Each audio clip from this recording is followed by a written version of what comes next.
Tucker Carlson. The name alone sends liberals into a fit of rage.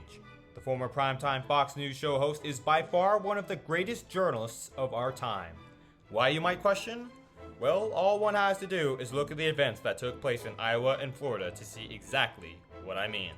Hello everyone, welcome back to Patriot Productions. I'm your host, The Patriot, and today we're going to be diving into the pure epicness that happened over the weekend in what might be some of Tucker Carlson's best moments ever.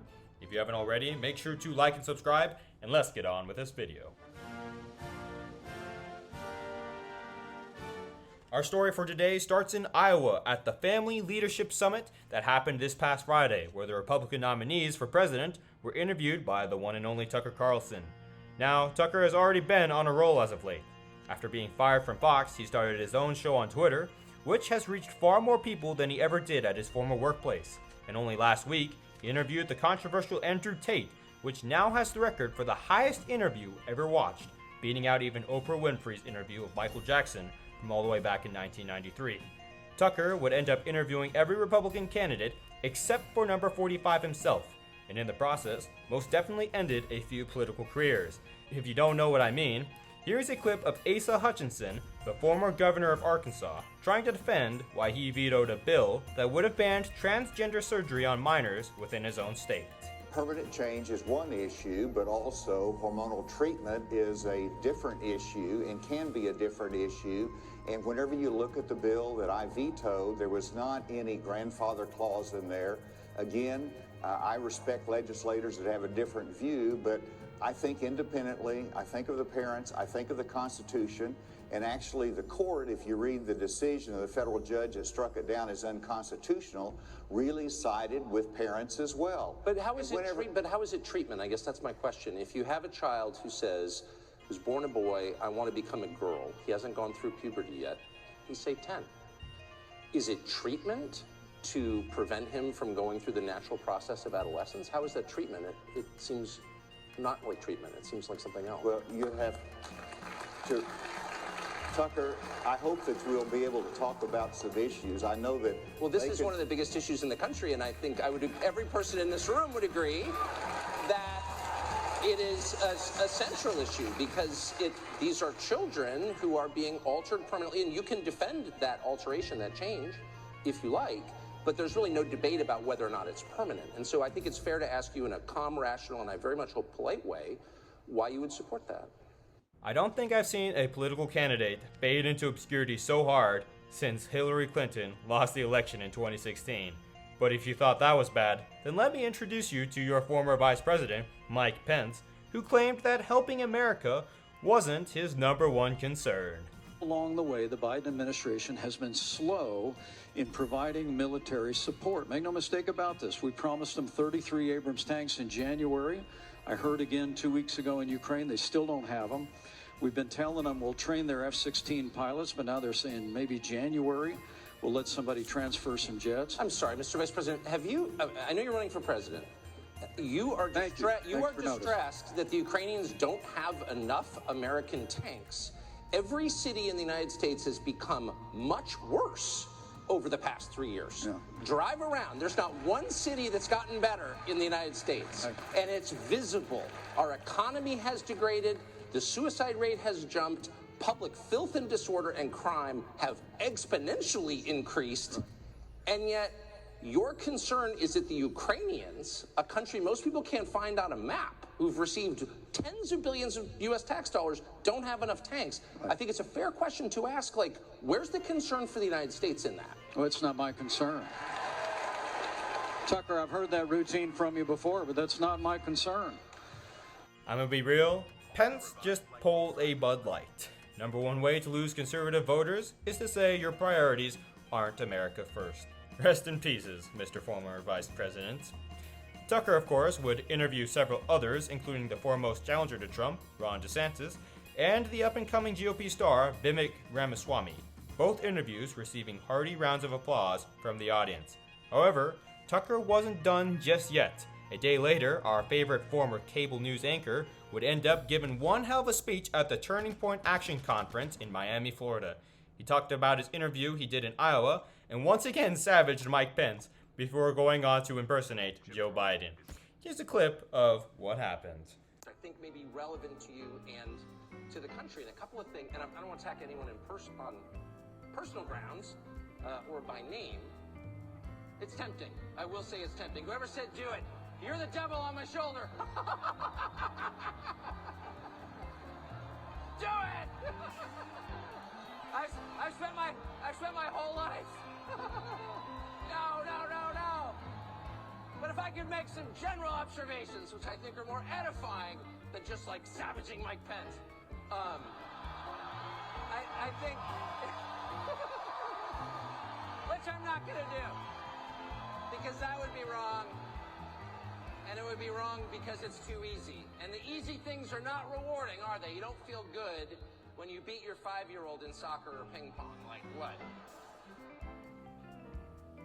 So, what'd you say? I don't know what, you know what? The thing about that story is just a mystery to me.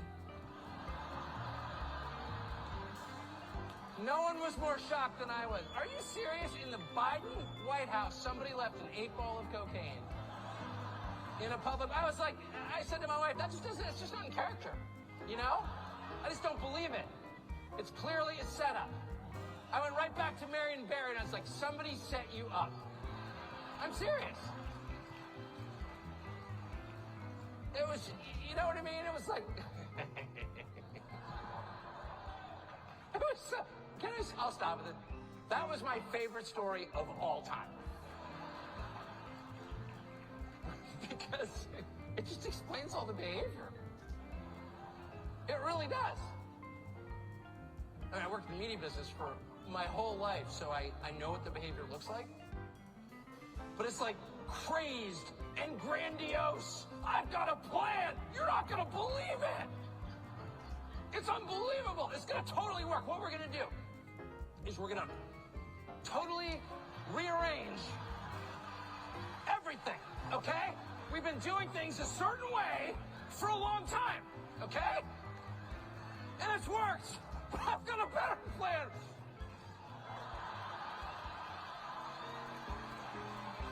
And that's their entire approach.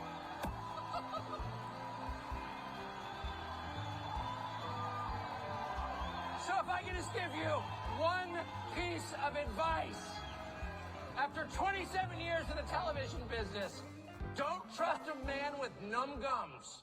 Now, that was brilliant. I'm personally of the opinion that the cocaine found in the White House was shared by Joe and Hunter.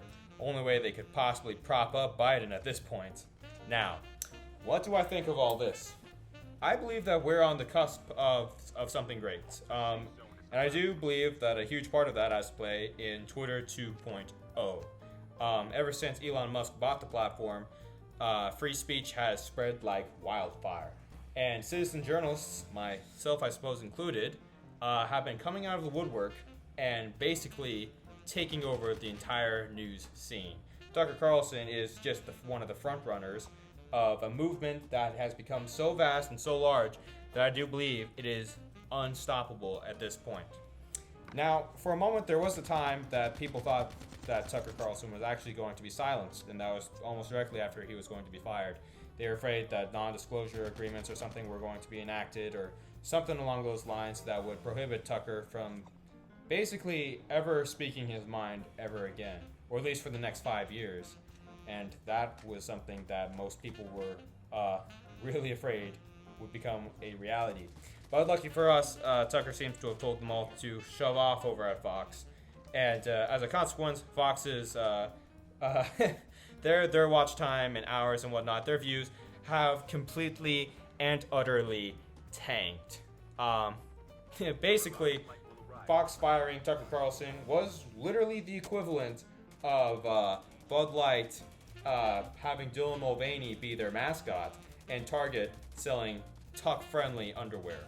So, as time goes on, we're really watching just all this complete insanity unfold, but at the same time, it really is starting to look like a brighter world out there. Tucker wasn't, of course, the only person to speak at the Political Action Conference in Florida. There was, of course, the number 45 himself, the former president, gave a very long speech, a speech that I even haven't had the time to completely watch all of it. And of course, the one and only Benny Johnson, and even Tim Ballard, from the very man who the movie Sound of Freedom is based off of, gave very, very, very heart-wrenching speeches, and absolutely insane. It was a pleasure to watch. I would recommend anybody who hasn't to go and watch all of the speeches and interviews that were given over the weekend, as you'll get the full context, and it really was just fascinating listening to all these people. And I really do believe there is going to be hope in the future, especially with people like Tucker Carlson leading the charge on the forefront of it all. It really is a new world out there that the legacy news and the establishment are fearing firsthand. So yeah, that's about all I got here today. If you haven't already, as I said at the beginning of this video, please like and subscribe. And also, please tell me what you think. Tell me what you think of the people that spoke, of what you think of Tucker Carlson, of the GOP candidates, anything. I would love to hear any of your guys' thoughts. So until next time, adios.